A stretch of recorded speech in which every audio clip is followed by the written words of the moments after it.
Chapter 1. The Farm. The first time I smelled burning flesh, I didn't scream. I stood there and watched smoke drift over the dead city like gray silk. By then, screams were just another sound, like wind or rats in the walls. The city had already eaten itself. Skyscrapers stood like hollow bones jutting from ash. People, the ones still moving, had become hunters of their own kind. They called it the famine. I called it Tuesday. I'd been walking for days when they found me. Men in gray aprons, faces wrapped in gauze, eyes hidden behind cloudy glass lenses. They didn't speak, just pointed hooked poles at me like I was livestock and dragged me into a refrigerated truck. The air inside burned my throat. Something dripped from the ceiling. Plip, plip, plip. Wire bound my wrists, biting into skin. When I begged for water, a voice answered from the dark. Don't drink. They'll use it to keep you soft. The man beside me had stitches across his eyes. Thick black wire pulling his lids shut. The stitches wept clear fluid. He smiled anyway. When the doors opened, surgical light stabbed through the darkness. The air reeked of bleach and something sweeter, like fruit rotting in formaldehyde. We stood in a massive concrete trench. Above the gate, a rusted sign hung crooked. Biogenesis, Human Resource Recycling Unit. They led us through corridors of metal and screams. Behind plastic curtains, I heard sawing, cutting, wet thuds that kept rhythm.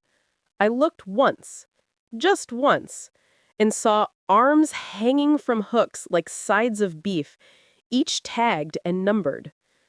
The workers moved like machines, rubber masks stretched tight over their heads. No eyes, no mouths, just red hands, always red. One brushed past me, leaving a cold smear on my shoulder. Fresh stock. Marker B17. B17. Not Mira. Not human. Just inventory.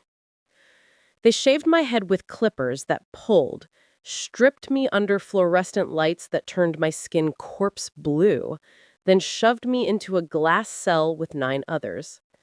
Some had patchwork skin, pieces sewn in wrong places, mismatched colors like a quilt made from strangers. A woman across from me had an arm that clearly didn't belong to her body. Too long, too pale, fingers that twitched independently. She whispered, "We are the garden. They only take what grows." At night, when the machines went quiet, a soft tune played over speakers. A lullaby warped and slow, like someone humming through water. The melody had no beginning or end, just looped endlessly until it burrowed into your skull. The man with stitched eyes hummed along. That's when I saw it in the glass behind me. A reflection that wasn't mine. Too tall, too smooth, skin pink and gleaming like melted wax poured over bone. It leaned close, breath fogging the glass, mouth moving without sound. Then I heard it, not through my ears, but inside my head. "Welcome to the farm, little harvest." I wanted to scream, but the sound died behind my teeth, trapped like everything else in this place.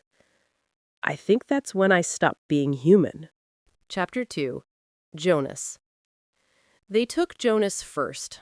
I didn't know his name then, only his cough, wet and torn, echoing in our glass box every night.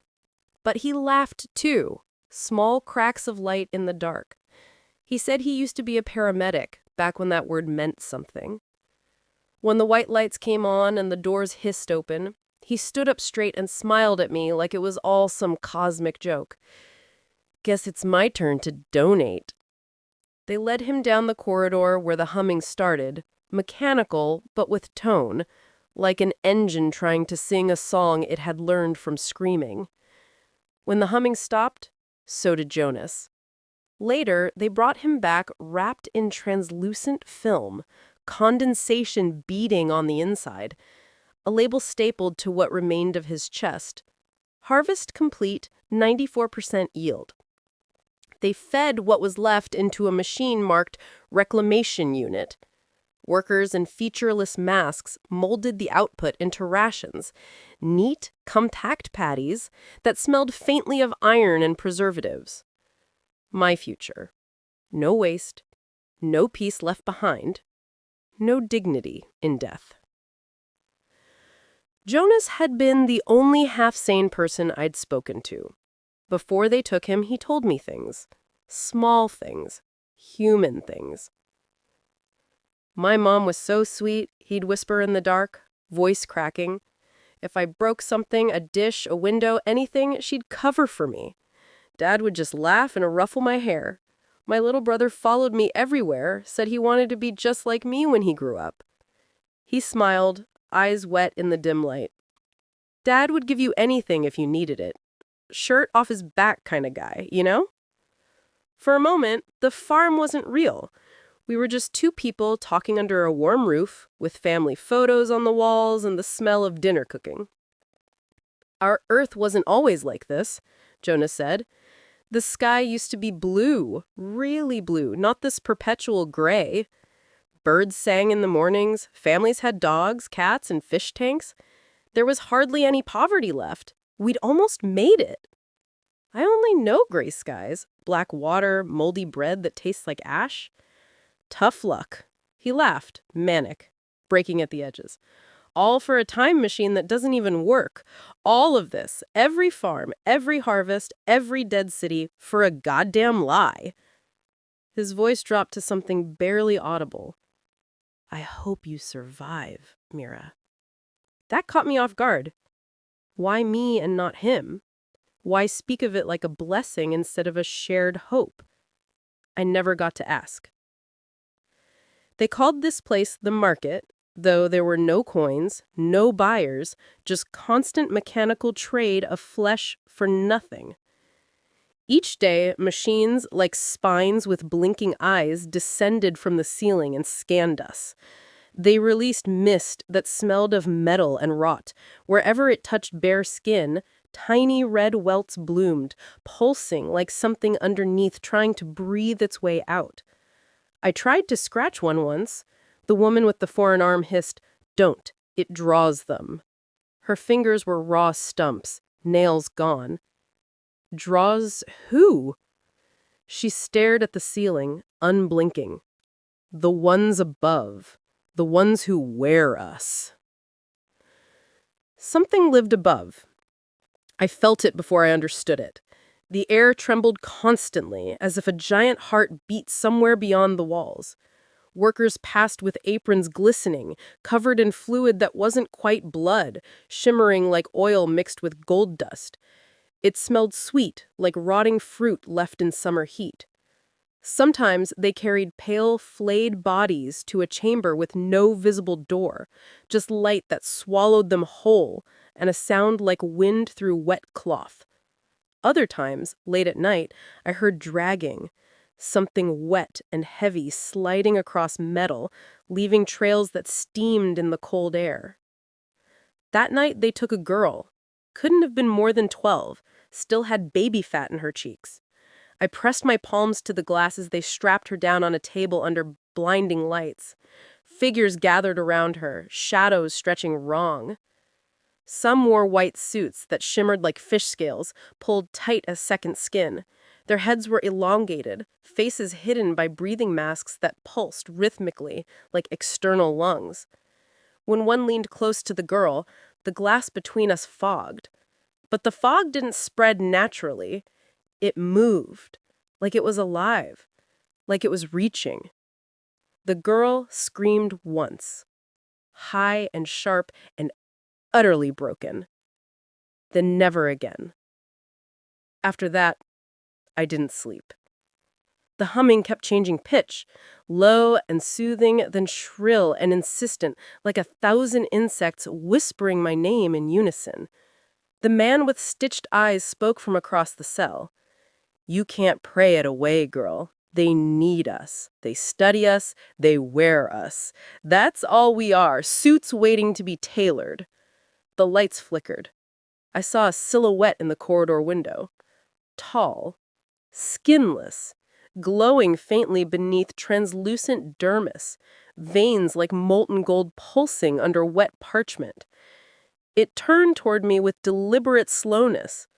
For one awful, eternal moment, I saw its face.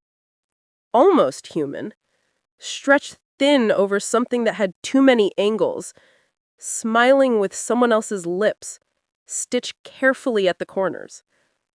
I didn't scream. My voice had abandoned me. But I finally understood what Jonas meant. We weren't just dying here.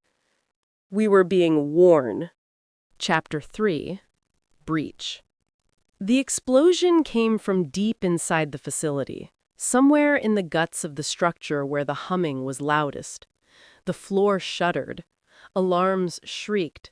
The humming machines went silent for the first time in weeks, leaving a ringing absence that felt like the world holding its breath.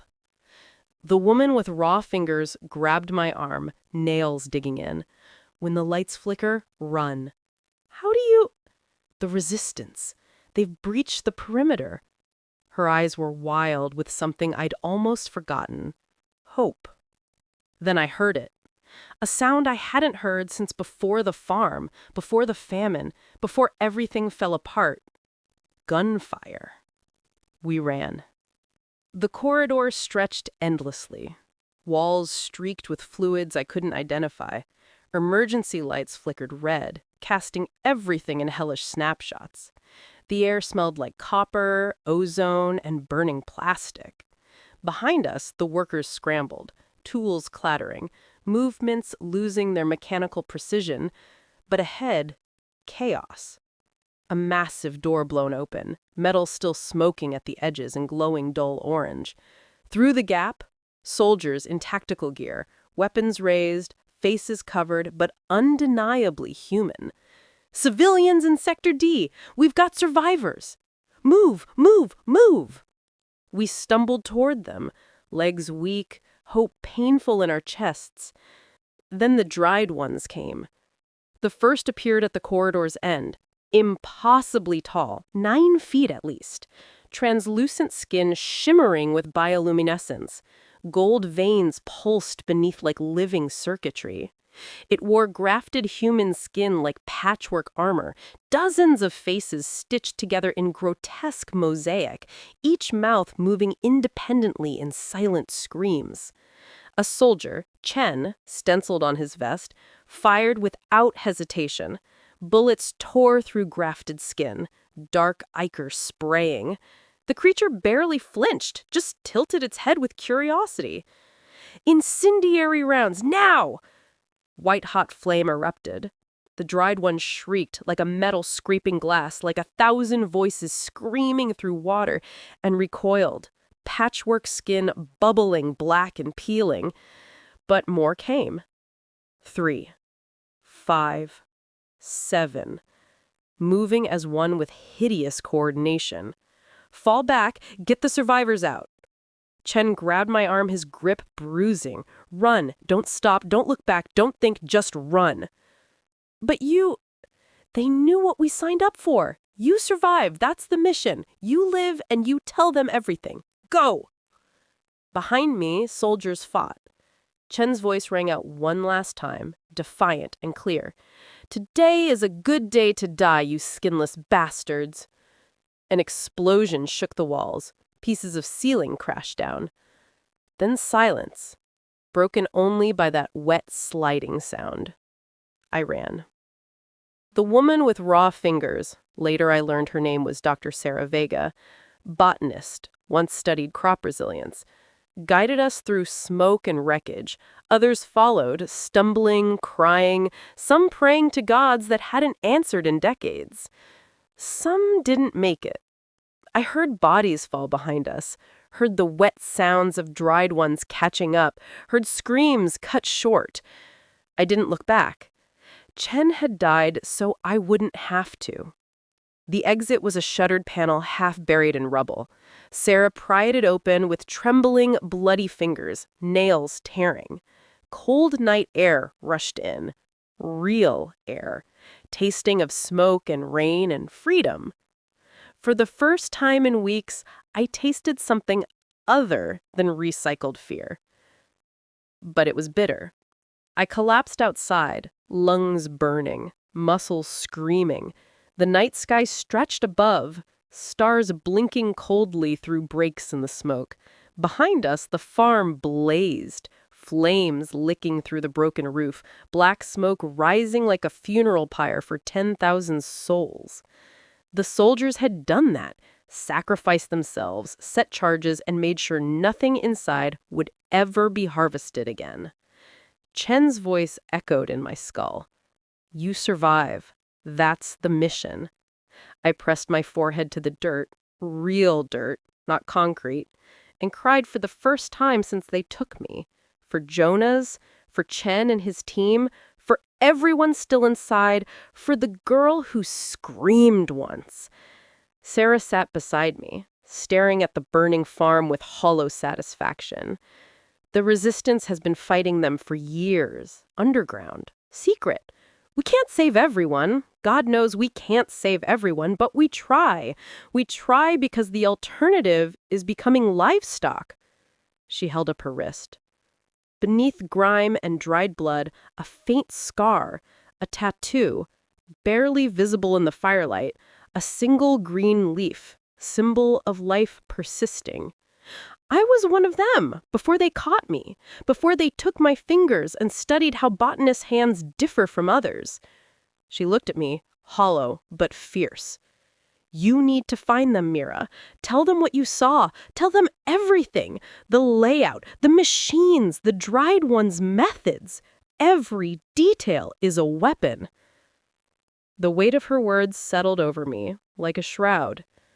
The farm still burned. Somewhere in that inferno, Chen and his team were ash. But their sacrifice had bought us minutes, hours, a chance. I would not waste it. Chapter 4. The Resistance.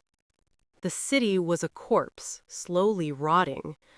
Buildings collapsed like exhausted lungs, finally giving out. Weeds choked the cracked asphalt, but they were wrong. Mutated, gray-green, covered in pustules that wept when touched. The dried one's hum still pulsed faintly in my chest, like a phantom heartbeat. I hid behind a rusted car when I heard shouting. Orders barked with military precision. Gunfires in controlled bursts. Humans! Real, organized humans moving with purpose through the ruins. Keep moving! Don't stop! Eyes on the shadows! One fired into the darkness at something I couldn't see. Something that hissed and retreated. A man spotted me first. Tall, broad-shouldered, maybe 40. Eyes scanning the ruins like they knew exactly what waited around every corner and had killed it before. Hey, survivor! Move your ass! I ran toward him, stumbling over rubble. He caught me, dragging me behind concrete as the dried one's hum flickered closer. You're alive? His eyes went wide behind his face shield. Jesus Christ, where did you come from? The farm, I gasped. I escaped. There were others, soldiers fighting inside. They saved us. Please, you have to check if anyone... His expression shifted. He pulled a radio from his vest. Command, this is Kellen. We need immediate evac. Survivor from the farm breach. Repeat, farm survivor. Send Charlie unit to the east gate. Extract any remaining. Static crackled. A woman's voice. Copy that. Charlie is en route. ETA 12 minutes. His name was Kellen. He would become important. The safe zone wasn't far. 15 minutes through ruins that groaned like dying giants. Along the way, I saw miracles. Greenhouses with actual plants under artificial sunlight. Gardens growing vegetables in filtered soil. Scientists in makeshift labs studying growth patterns. A bubble of life in a dead world. First successful crop since the thinning, one muttered as we passed. Hope they last longer than us.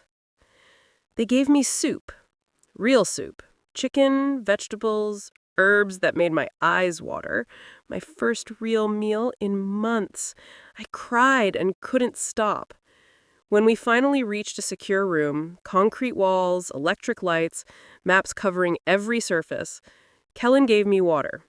Clean water. Cold. You're the first to escape the farm alive, he said quietly, watching me drink.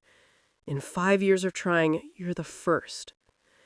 Did Charlie Unit, did they find anyone? His face darkened.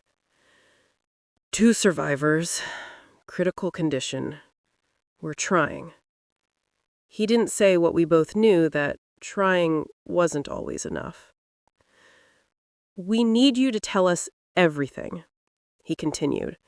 The dried ones, their methods, the layout, security patterns, everything you saw. We've been fighting them for decades, but they control everything. Information, resources, territory. You're our first insider, our first witness who can speak.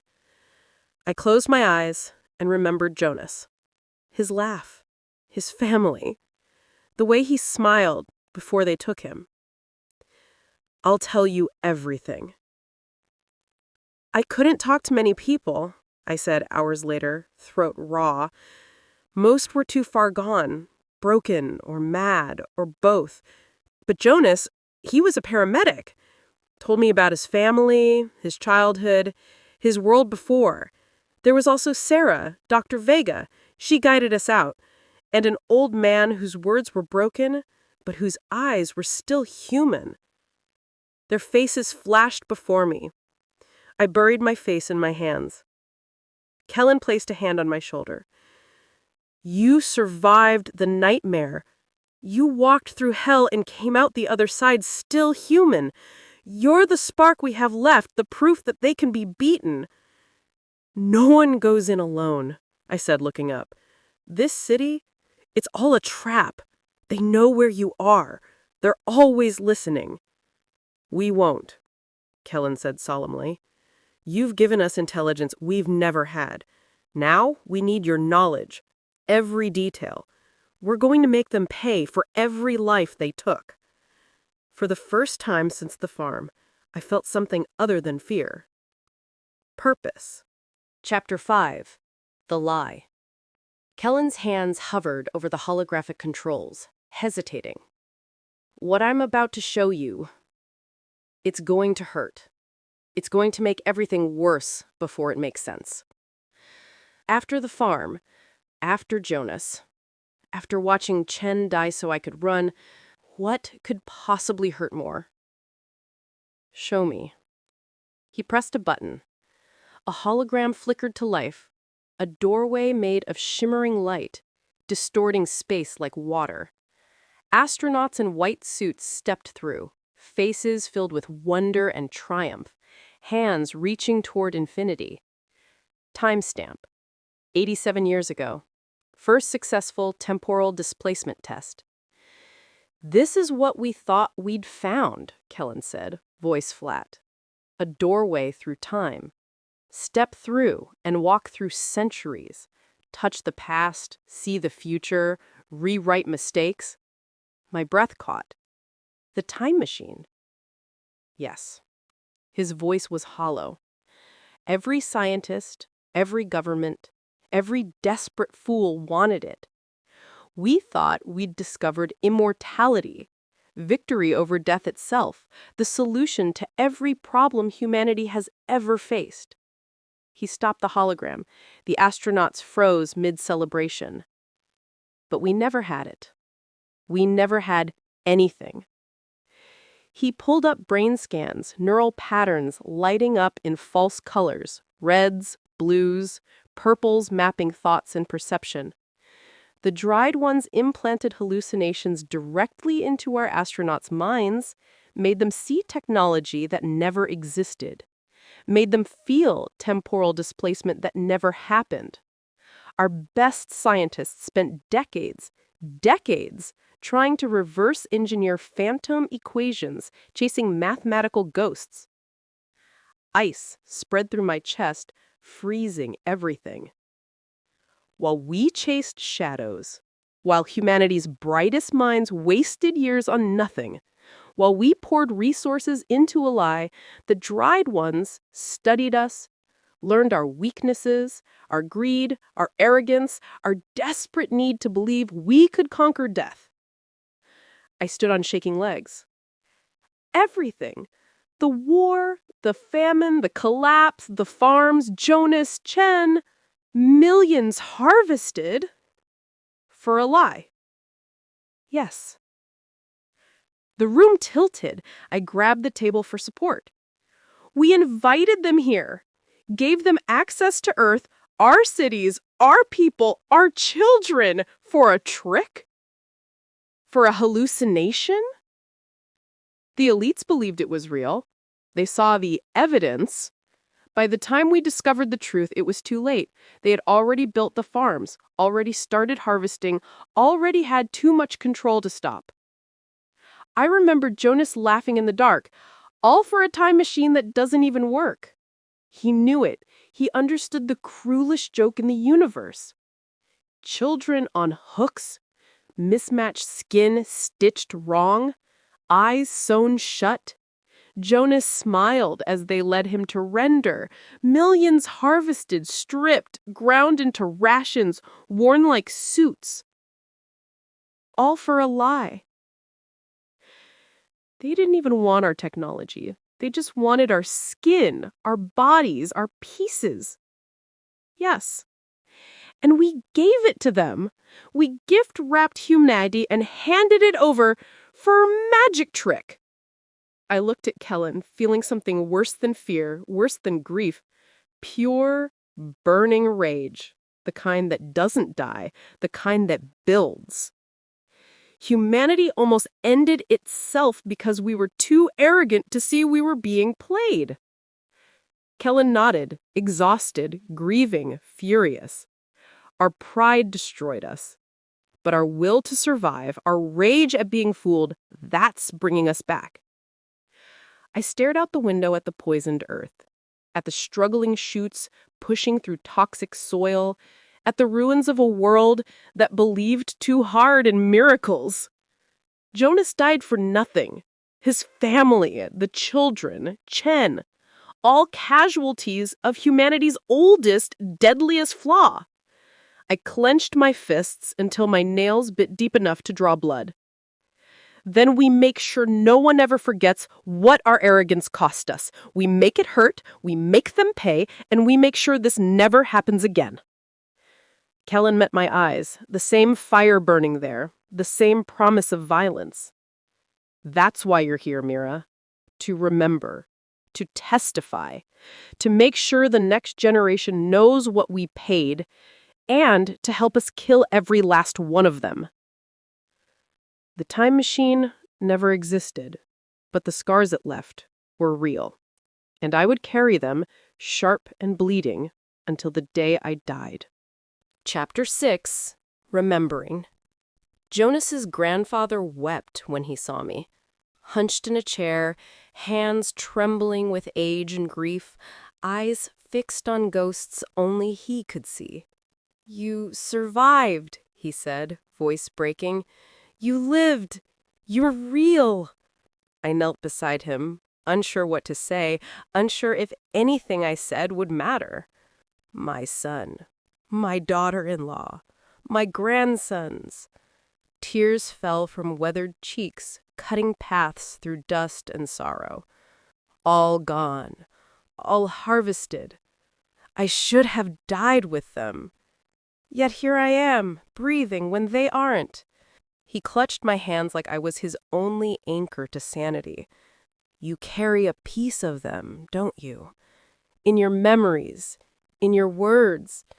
His grief pulled me back into the farm, The cages, the hooks, Jonas chattering endlessly about his childhood, trying to stay human in a place designed to strip humanity away. "I want to learn to read and write," I whispered. "I want to document everything. I want to save what's left of humanity, rebuild what we lost." He looked at me for a long moment, studying my face like it held answers, then nodded. "Then you'll join us. You'll learn. And maybe through you, we can begin again. Maybe Jonas's death won't be meaningless." The makeshift school was small. Rooms patched with scavenged metal, salvaged glass, and desperate hope. I studied everything they'd teach me. Maps, engineering, agricultural science, history, the real history, not the propaganda the dried ones spread. But I couldn't stop thinking about the farm. So I began to write. Every detail. Every day. The hunger that never left, the thin meals of recycled protein, the chemicals they sprayed made our skin soft, the machines that hummed like living things, studying us, learning us. I wrote about how they experimented on skin, failed grafts, infection, rejection, trying again. Every scream repeated endlessly until it became background noise. I remembered Jonas describing his parents' kindness, his brother's laughter, remembered holding children close in the dark, whispering promises I couldn't keep, knowing they'd be rendered before dawn.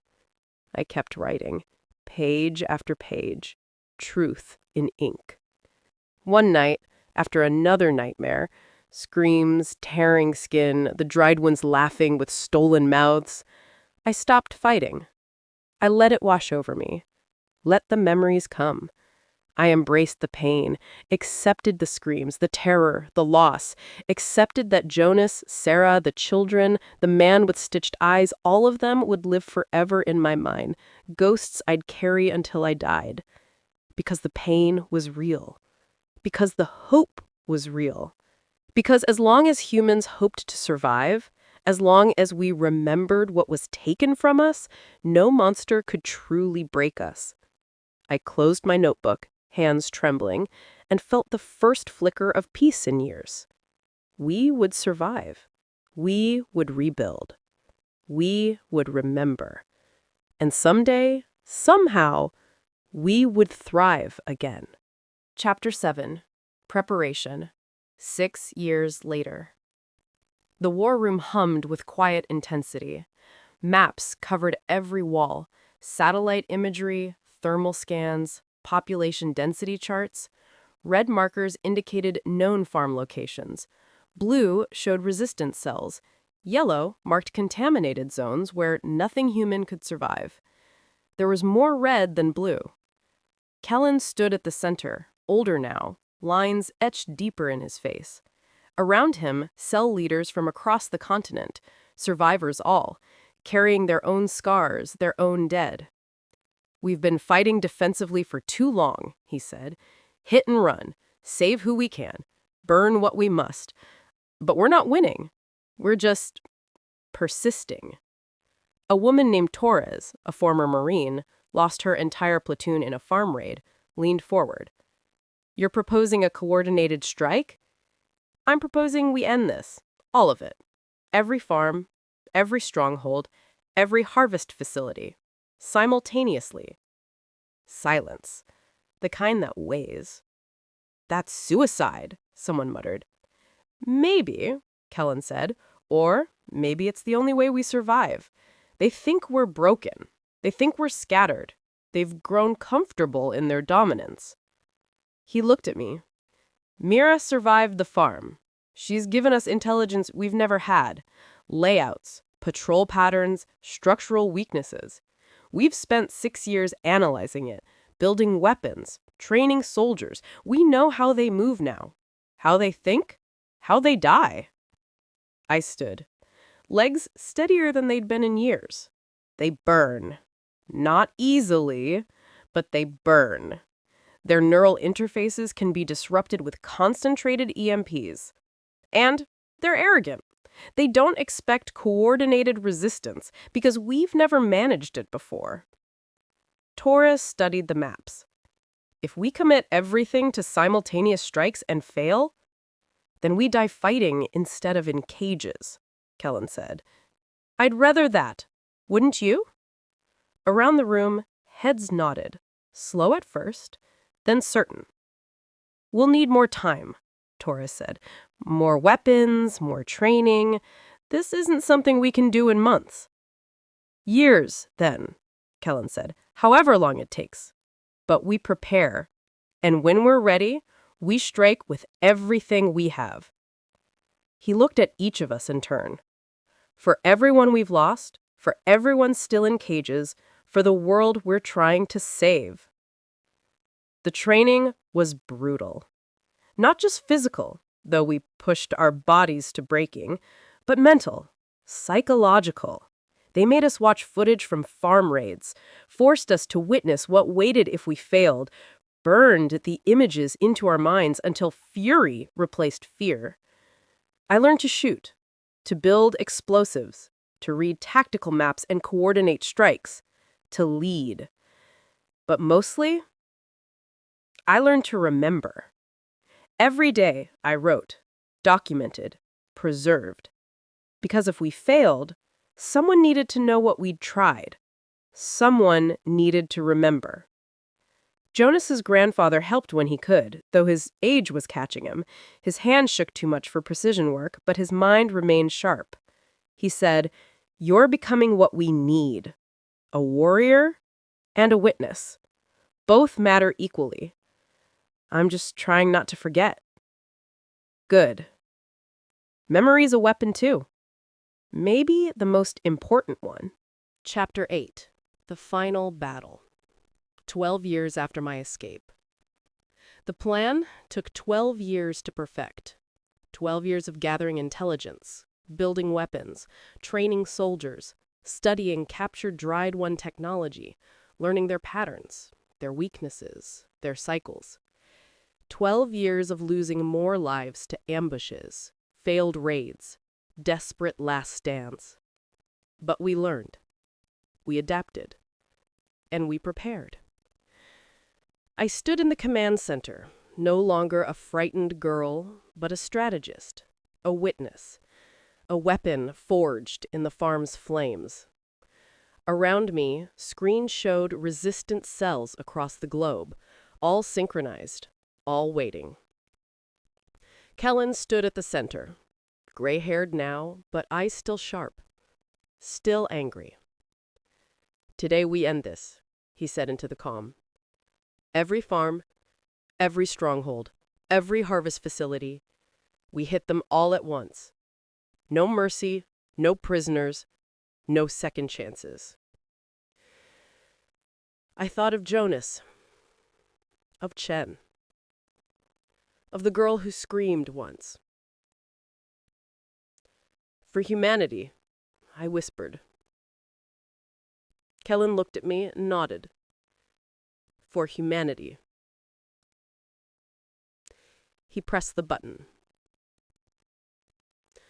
Across the world, resistance forces struck simultaneously. The assault on the primary farm, the one I'd escaped from 12 years ago, was brutal. I led a squad through corridors I'd once walked in wire restraints, past glass cells where I'd watched people stripped of humanity, through harvest chambers where Jonas had died. The dried ones fought back with desperation, born of sudden understanding. For the first time, they were prey instead of predators. Incendiary rounds turned grafted skin to ash. EMPs fried their neural interfaces. And fire, beautiful, cleansing fire, burned through the harvest chambers, the rendering rooms, the glass cells. We fought room by room, floor by floor. Some of us fell. I saw Torres take a blow that should have killed her, watched her rise anyway, and empty her weapon into the creature that struck her. Not today. Not fucking today. We pushed deeper. The humming grew louder, more frantic, almost like screaming. In the central chamber, the heart of the facility, we found it. A massive, dried one, easily 15 feet tall, wearing a suit made from hundreds of human faces, each one stitched with surgical precision, mouths still moving, eyes still blinking, expressions shifting in waves of silent agony. It spoke with Jonas's voice, in Chen's, in Sarah's, and 1,000 others. You cannot win. We are inevitable. We are eternal. We... Shut the fuck up! And I pulled the trigger. The incendiary round hit center mass. Fire erupted, spreading across stolen skin like divine judgment. The creature shrieked with 1,000 voices, stumbling backward into the rendering equipment. Metal screamed. Something exploded. And the humming, that endless, awful humming, finally stopped. When the last dried one fell, the silence was deafening. Then someone started cheering, then another, then all of us. We'd done it. After a century of harvesting, after millions lost, after humanity brought to its knees, we'd done it. But victory tasted like ash. I stood in the ruins of the primary farm, watching it burn one final time. This time by our hand. This time on our terms. Kellen approached, covered in soot and blood, none of it his own. "It's over," he said quietly. "Reports coming in from other cells. Every farm is dark. Every stronghold breached, every harvest facility destroyed." Is it? I looked at the devastation. Can we ever really recover from this? We survived. That's enough for now. Recovery comes later. For now, we survived. And that's victory enough. Behind us, medics tended to the wounded. Engineers assessed structural damage. Scientists collected samples, evidence, documentation, proof. I thought about Jonas's grandfather, elderly and frail, waiting for news back at base. Let's go tell them we won.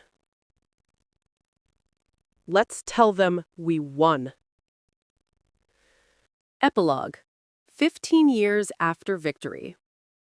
The little girl tugs my sleeve, eyes wide with curiosity. "Miss Mira, is it true you lived in a cage?" I kneel to her level. She's maybe 7, dirt under her fingernails from planting tomatoes. Her name is Alina. She was born 3 years after we won. "Yes," I tell her gently. "But that was long ago, before you were born, before we were free. Were you scared?" The nightmares still come. I still hear Jonas's laugh, still see Chen's face as he pushed me toward freedom, still wake up smelling burning flesh. Very scared, I admit. But I survived, and surviving meant I got to see them fall. And then I got to meet you. She grins and runs back to the garden where Jonas's grandfather, ancient now, held together by will and purpose, teaches children to plant seeds in clean soil. Real soil, uncontaminated, alive with earthworms and possibility. I walk through the compound slowly, taking in everything we've built. Greenhouses stretch across what used to be dead zones, rows of glass catching actual sunlight. Inside, tomatoes, lettuce, carrots, peppers, herbs, real food grown in real earth. Beyond the greenhouses, livestock pens hum with life. Chickens cluck and scratch. Goats bleat and play. Cows graze peacefully with their calves, all descended from genetic banks preserved by scientists who believed, against all evidence, that humanity could rebuild. They were right. With the dried ones gone, truly, finally, completely extinct, we could grow without fear, build without looking over our shoulders, live instead of just surviving.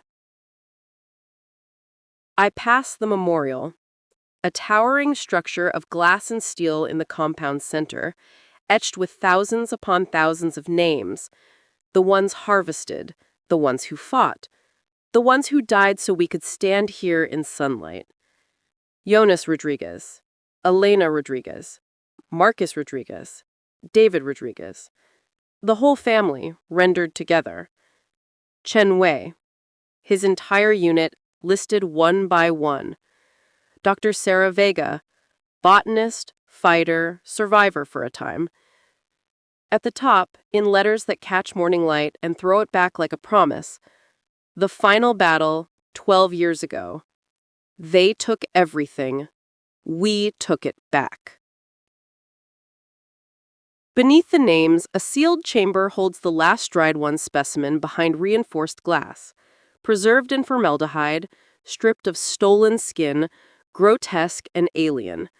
A reminder of what we survived, what we defeated, what we'll never let return. I stop, as I do every morning, pressing my hand against the glass where Jonas's name is carved. We won. We actually won, Jonas. I wish you could have seen it. Your grandfather taught another generation to plant today. Your nephew, named after you, starts school next week. The sky is blue again. Really blue, like he said it used to be. Wind chimes hang from the memorial's edge, reclaimed metal from destroyed farms, melted down and reformed into something beautiful. They sing quietly in the breeze. Nothing like the humming machines. This sound is gentle, human, victorious. The classroom is full. 23 students, notebooks open, eyes attentive and alive. Most are young, born after the war ended, knowing only stories of what came before. A few are older survivors, like me, learning to teach the next generation, passing on what we know. At the back sits Kellen, retired now, wearing simple clothes instead of tactical gear, but the medal on his chest, given to all who fought in the final battle, still catches light, still reminds us. I open my worn notebook, pages filled with every detail of the farm, every memory preserved in ink. Today we talk about how it ended, how humanity, after a century of blood and harvesting, finally struck back. I pull up hologram footage of resistance forces storming the last stronghold, the coordinated global strike, the moment the last farm went dark and stayed dark. We took 12 years after my escape, 12 years of gathering intelligence, building weapons, training soldiers, 12 years of losing more lives. I click to the next image, Chen's face, young and determined, Kellen in his prime, tactical vest loaded, Dr. Vega's research notes, meticulous despite everything.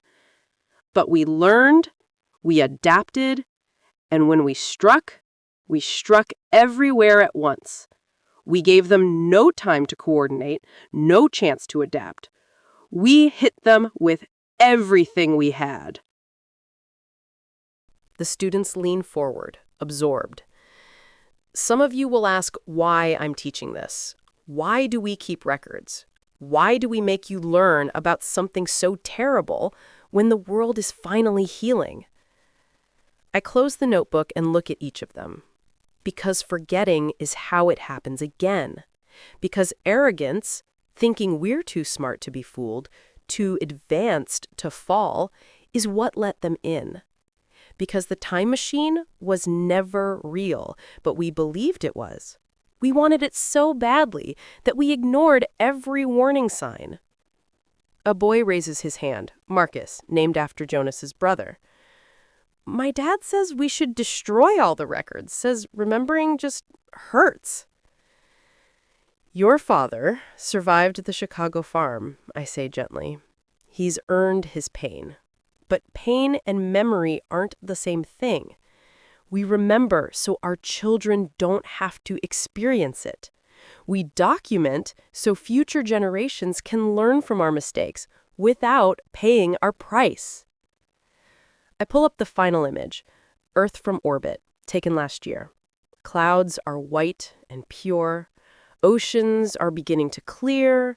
Green spreading across continents like hope made visible. This is what we're fighting for now. Not survival, not vengeance, but the future. Your future. A world where farm means agriculture, not horror. Where children grow old instead of being harvested. Where humanity reaches the stars on our own terms, not as someone else's resource. The bell rings. Students gather their things, chattering about lunch, about friends, about normal things. Normal. What a gift. That evening, I visit Jonas's grandfather one last time. He's dying. Has been for weeks, but he insisted on staying until Elena learned to plant properly, until the tomatoes bore fruit, until he could see one more harvest with his own eyes. Did they grow? He asked, voice barely a whisper. Beautifully, I tell him, holding his weathered hand. Elena picked the first one this morning. She wanted you to taste it. I place the tomato in his palm, warm from the sun, red and perfect and alive. He brings it to his lips, takes a small bite, and tears stream down his cheeks. Real, he whispers. It tastes real. It is real. You made it real. You and everyone who refused to give up. He smiles, eyes distant but peaceful, still holding the tomato. He doesn't open them again. The funeral is simple. We bury him in the garden he built, beneath the tomatoes he grew, beside the old oak that still stands tall against the wind. The air smells faintly of earth and rain. Around his grave, we plant jasmine, marigolds, and lilies, flowers that bloom even in harsh soil, flowers that remember. Elena scatters a handful of jasmine petals over the mound. So he can keep growing things, she says solemnly, her small voice trembling. I kneel beside her, brushing the dirt from my palms. That's perfect, I whisper. He'd like that. He always loved the ones that smelled like home. The others join in, pressing seeds into the soft soil, watering them with quiet tears. Soon the grave looks less like death and more like a promise, a patch of life reborn. As we walk back, Elena slips her hand into mine. Miss Mira, when I'm older, I want to be like you. I want to remember things so nobody forgets. I squeeze her hand gently. Then I'll teach you, but I hope you'll mostly remember the good things. The gardens, the blue sky, the world we built after. I'll remember both, she says with a child's certainty. The bad, so we never do it again. The good, so we never give up. Out of the mouths of babes. The colony ship launches at dawn. I stand with thousands of others, watching it rise on pillars of light, carrying 5,000 souls toward a new star. Humanity's first extrasolar mission since before the dried ones came. This time, we go as ourselves, not chasing phantom technology or false promises, just humans, reaching outward because it's in our nature to explore. Kellen stands beside me, leaning heavily on a cane now, but eyes still sharp. Never thought I'd see this, he says. Humanity reaching the stars again. We earned it, paid for it in blood and grief and stubborn refusal to die. On the ship's hull, visible even from this distance, a memorial plaque lists the fallen. Millions of names. Jonas among them, Chen, Sarah, Jonas's grandfather, Torres, who survived the final battle only to die from complications 5 years later. So many names. But beneath them, a single line. They died so we could reach. The ship clears the atmosphere. For a moment, it's just a bright star among others. Then it engages its drive and disappears into the infinite dark, carrying humanity's hope and memory toward tomorrow. Do you think they'll remember? Kellen asks. The ones being born on that ship? The ones who'll grow up between stars? Will they remember what we survived? I think about Elena, now 14, studying to become a historian. About the schools full of children learning about the farms, not from experience, but from records. About the memorial, growing quieter as years pass and wounds slowly heal. Some will. Others will just see it as history, terrible but distant. And maybe that's okay. Maybe that means we finally moved past survival into something like peace. You don't believe that, Kellen says, knowing me too well. No, I admit, I don't. History has a way of repeating itself when we forget. That's why we document, why we teach. Why do we make them look at the preserved dried one and understand what happens when we're arrogant? I pull out my notebook, the same one I've carried for 20 years, filled cover to cover with memories. But I also think Jonas was right. Our greatest strength is our stupid, stubborn refusal to die quietly.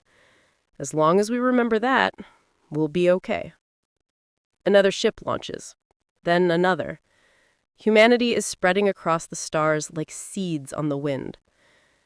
I think about the girl in the cage, B-17, who watched Jonas smile as they led him to render, who ran through fire while Chen bought her seconds with his life, who learned to fight, to lead, to remember. She's gone now, replaced by someone harder, wiser, scarred but unbroken. But she's still here too. In every word I write, every story I tell, every child I teach. The farms are dust, the dried ones are extinct, the lie exposed and buried. But the memory remains, sharp, clear, and necessary. And as long as one person remembers, as long as one voice carries the truth forward, they can never truly win. We are humanity. We survive, we remember, we reach. The end.